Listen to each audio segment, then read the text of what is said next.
Assalamualaikum Pak Dudi, gimana kabarnya? Alhamdulillah, saya hari ini udah mendingan Bu, batuknya udah agak mulai berkurang, nggak kayak kemarin. Semoga Pak Dudi cepat sembuh ya, sehat lagi seperti sebelumnya. Amin, terima kasih Bu. Pak Dudi, maaf nih, lagi sibuk tidak? Enggak Bu, kebetulan lagi santai, acara di sekolah juga udah selesai, ada yang bisa dibantu Bu? Boleh sharing nggak Pak? Tentu saja boleh, kebetulan lagi santai. Ngomong-ngomong apa yang Saya ingin menemukan solusi dari permasalahan Bu? saya, Pak. Mungkin setelah saya ceritakan pada Pak Dudi, saya dapat gambaran tentang apa yang akan saya lakukan ke depannya. Memangnya ada masalah apa Bu? Jadi begini Pak, ada satu peserta didik di pelajaran saya tidak begitu semangat untuk belajar, tugas pun jarang mengerjakan, itu yang membuat saya merasa sedikit pusing menghadapi anak tersebut Pak. Baik, tadi Bu Api bilang ada salah satu peserta didik di pelajaran Ibu kurang semangat belajar dan jarang mengerjakan tugas. Apa Ibu sudah menelusuri penyebab eh, dari masalah itu? Sudah Pak, saya sudah memanggil anak tersebut dan menanyakan penyebab dia tidak begitu suka dengan pelajaran saya. Lalu dari pengamatan Ibu, mengapa dia tidak suka dengan Jadi setelah saya amati dan menanyakan langsung kepada anaknya, ternyata anak tersebut tidak suka pelajaran PPKN karena banyak hafalan pasal-pasal, membuat anak tersebut itu malas baca dan mengikuti pelajaran saya ya. Itu aja Pak berdasarkan pengamatan saya. eh, kira-kira seperti apa kondisi ideal yang Ibu harapkan pada peserta didik? Tentu saja saya berharap anak tersebut bisa mengikuti pelajaran saya dengan baik Pak, sama seperti peserta didik lainnya. Begitu Pak. Kalau begitu, apakah ada yang Bu Epi lakukan untuk meningkatkan motivasi belajar peserta didik itu, Bu? Nah, berdasarkan pengamatan, ternyata saya kurang menerapkan metode pembelajaran dengan baik, Pak, sehingga anak tidak semangat untuk mengikuti pembelajaran yang saya terapkan. Jadi, untuk kedepannya, hal yang akan saya lakukan yaitu akan menerapkan metode pembelajaran yang sesuai dengan kebutuhan peserta didik. Ya, memperbanyak ice breaking dan memilih media pembelajaran yang menarik agar peserta didik berminat untuk belajar bersama saya, Pak. Oh ya, adakah kira-kira metode yang pernah berhasil Ibu lakukan di kelas? Ada Pak, metode yang pernah saya lakukan yaitu metode PBL atau Problem Based Learning dan PJBL atau Project Based Learning ya yang melibatkan semua peserta didik berkelompok dan berkolaborasi dalam pembelajaran. Saya menampilkan sebuah kasus yang trending topik di masyarakat, lalu peserta didik menanggapi dan memberikan argumen, saran dan kritiknya juga, membuat proyek misalnya membuat infografis atau PPT ataupun simulasi sidang Pak. Hasilnya pembelajaran berjalan sesuai dengan yang diharapkan. Begitu, Pak. Ya Bu, jika di rating dari angka 1, menurut Ibu, seberapa tingkat metode itu untuk menarik minat peserta didik, Bu? Nah, kalau saya nilai antara 8,5 sampai 9, Pak. Selanjutnya, apa saja rencana yang akan Bu Epi lakukan dan bagaimana langkah-langkahnya, Bu? Yang saya akan lakukan yaitu saya akan mencoba konsisten dengan menerapkan metode pembelajaran yang bervariasi dan juga diselingi dengan ice breaking yang lebih bervariatif dan menarik, Pak. Serta mengupdate segala informasi terkait cara mengajar yang berpihak pada peserta didik agar tercapai tujuan pembelajaran, baik dari peserta didik dan saya sebagai seorang pendidik. Kira-kira siapa yang bisa membantu rencana tersebut? Yang membantu saya dalam menyusun rencana ini ada kepala sekolah, rekan sejawat, dan tak lupa saya mengkomunikasikan dengan orang tua peserta didik atau walinya, Pak. Ya, kira-kira berapa lama waktu yang Bu Epi butuhkan untuk Sepertinya nggak membutuhkan waktu lama, Pak. Hal ini akan saya terapkan secepat mungkin. Hanya saja pencapaiannya itu kan perlu proses yang lama ya, Pak ya, karena tidak ada yang instan. Bahkan kita kalau misalnya mau makan mie instan pun ya Pak Dodi harus menyeduhnya atau memasaknya terlebih dahulu. Betul, Ibu, betul, betul. Nah, kapan Ibu Epi mulai rencana ini? Secepatnya Pak, saya akan menerapkan agar peserta didik mendapatkan hak belajar mereka sehingga terlaksananya pembelajaran yang sesuai yang diharapkan baik untuk peserta didik maupun bagi saya sebagai pendidik. Ya, komitmen apa yang Ibu lakukan agar rencana ini berjalan dengan baik?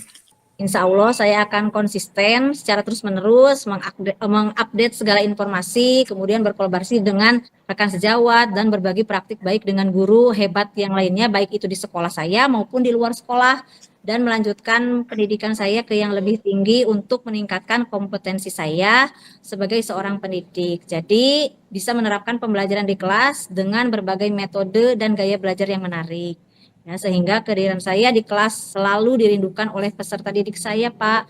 Karena tahta tertinggi seorang guru itu bukan karena dia ASN, ataupun bukan dia karena dia guru penggerak, ataupun yang sudah bersertifikasi. Tetapi tahta tertinggi yang seorang guru itu jatuh pada guru yang kehadirannya selalu dinantikan oleh para peserta didiknya di kelas. Semoga kita bisa seperti itu ya, Pak.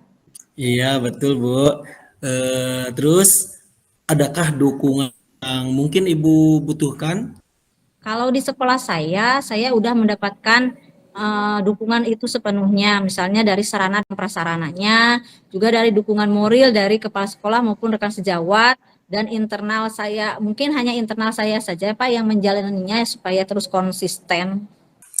Oh iya, semoga rencana Ibu berjalan dengan lancar ya, Bu.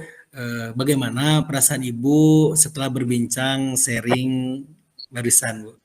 Alhamdulillah senang sekali Pak Dudi ya, lega saya merasa telah menemukan solusi dari segala hasil perbincangan kita ini Pak. Alhamdulillah kalau begitu. Apakah ada hal lain yang ingin Ibu sampaikan? Sudah cukup Pak.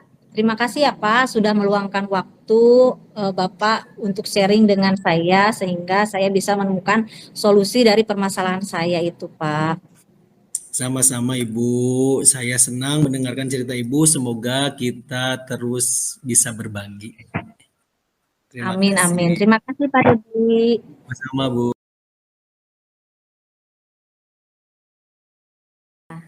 Selamat siang, Bu Epi. Selamat siang Pak Dudi. Gimana kabarnya Pak Dudi? Alhamdulillah, saya baik, sehat. Dan Ibu bagaimana, Bu Epi? Sehat? Alhamdulillah saya juga sehat Pak. Ngomong-ngomong ada perlu apa nih Pak Dudi? Gini, Bu. Ada yang saya ingin bicarakan dengan Ibu. Iya bagaimana Pak? Ya, saya merasa beberapa minggu ini saya kewalahan Bu dengan rupa-rupa tugas yang harus saya kerjakan ya Bu ya. Terus banyaklah yang harus saya lakukan gitu, mulai dari tugas di sekolah sebagai wali kelas kemarin, persiapan kelulusan, kemudian tugas tambahan sebagai kita juga sekarang ikut calon guru penggerak, kemudian apa ya, yang terbaru ini Bu, ya sebagai ketua pelaksana kegiatan MPLS Bu, saya merasa kok tidak ada waktu gitu ya untuk diri saya dan keluarga Bu gitu. Oh, oke Pak Dudi. Jadi Pak Dudi curhat nih. Jadi kita mau bicarakan tugas-tugas rumah yang banyak itu sehingga tidak ada waktu nih untuk diri sendiri dan keluarga begitu. Iya benar benar sekali Bu. Apa ya? Saya seperti orang yang jarang apa ya dapat menikmati dunia gitu Bu. Saya sendiri waktu saya habis untuk kegiatan sekolah dan ya sekarang ini yang kegiatan calon guru penggerak gitu bagi-bagi waktunya seperti itu Bu. Hmm, jadi Pak Dudi ingin waktunya itu lebih efektif begitukah Pak? Iya Bu, bener Bu, itu saya ingin waktu di sekolah ya kerjakan apa pekerjaan sekolah gitu. Kemudian kalau sudah di rumah ya waktunya kumpul sama keluarga gitu. Gitu Bu. Oke, oke. Jadi Pak Dudi ingin waktunya lebih efektif begitu ya? Jadi tidak hanya untuk pekerjaan sekolah dan juga sebagai calon guru penggerak ya Pak? Iya, lebih tepatnya begitu, Bu. Saya ingin memiliki waktu kerja, tapi juga ada waktu hidup saya gitu, Bu, dengan keluarga gitu. Jadi Bapak ingin di akhir perbincangan kita ini, Bapak mendapat cara atau ide untuk mengatur waktu sehingga menjadi efektif waktu. Benar sekali, Bu. Itu yang saya harapkan dari perbincangan kita kali ini, Bu. Oke, oke Pak. Pak Dudi, kalau satu hari itu waktunya efektif akan bagaimana nih dalam satu hari itu? Menurut saya satu hari itu semua pekerjaannya selesai tepat waktu, pulang kerja tidak sampai sore-sore gitu, Bu. Tugas untuk CGP dapat diselesaikan sesuai dengan waktu tagihannya, kemudian bisa bermain dengan anak gitu, Bu, di rumah gitu. Iya, Pak Dudi.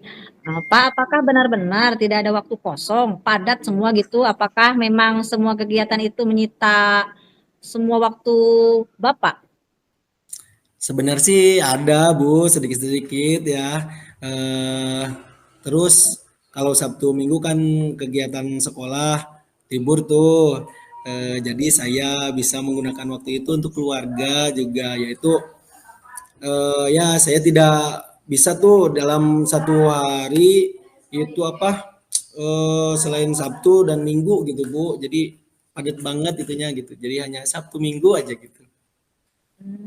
Kira-kira ada waktu berapa jam untuk kerja, Pak Dudi? Sebentar ya Bu,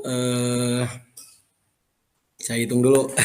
Ya kira-kira kalau pas ada jam kosong itu ya sekitar 2 sampai 4 jam lah Bu. Jadi ya sekitar 23 jam. Kalau di rumah bisa saya pulang sampai rumah pukul 16, kemudian beres-beres ada sekitar 4 jam lah sebelum tidur gitu. Ya seperti itu Bu. Hmm, oke oke Pak Dudi. Mempunyai waktu jeda di sekolah sekitar 2 sampai 4 jam, sedangkan di rumah ada waktu ya sekitar 4 jam. Biasanya waktu ini apa yang Bapak lakukan? Biasanya kalau di sekolah ya saya kerjakan tugas tambahan itu Bu yang tadi saya ceritakan karena saat ini sebagai kasih ke bidang kesiswaan juga gitu. Kalau di rumah ya saya pekerjaan di rumah aja gitu Bu.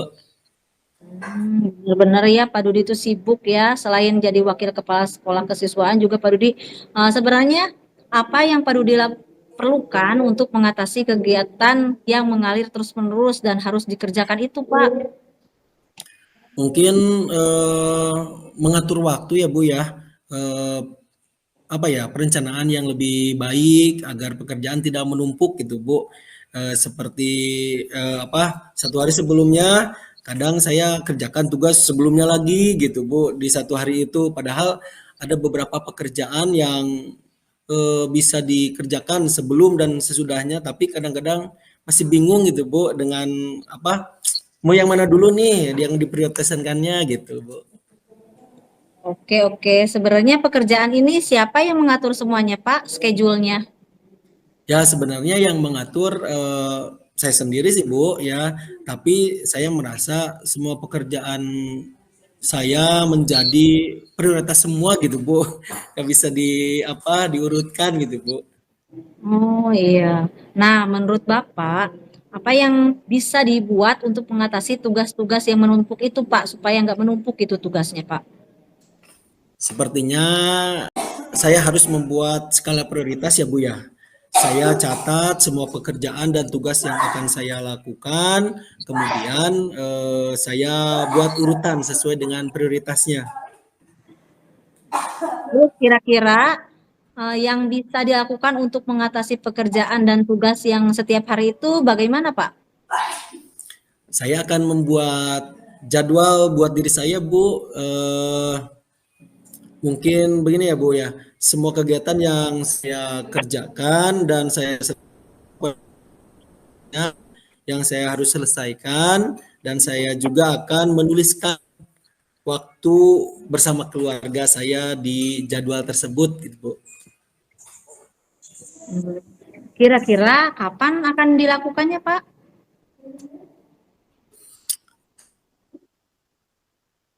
saya akan memulai malam ini lah Bu. Sebelum tidur pasti saya akan membuat prioritas tadi. Kemudian saya lanjutkan membuat dua kegiatan untuk diri saya sendiri gitu Bu. Oh, sip, sip, sip. Bagaimana Bapak memastikan semuanya ini itu berjalan dengan lancar? Saya akan mencoba merefleksi semua kegiatan yang setiap gitu Bu. Kemudian saya akan checklist pekerjaan yang telah selesai, kemudian saya kerjakan yang belum bukan kegiatan mungkin seperti itu.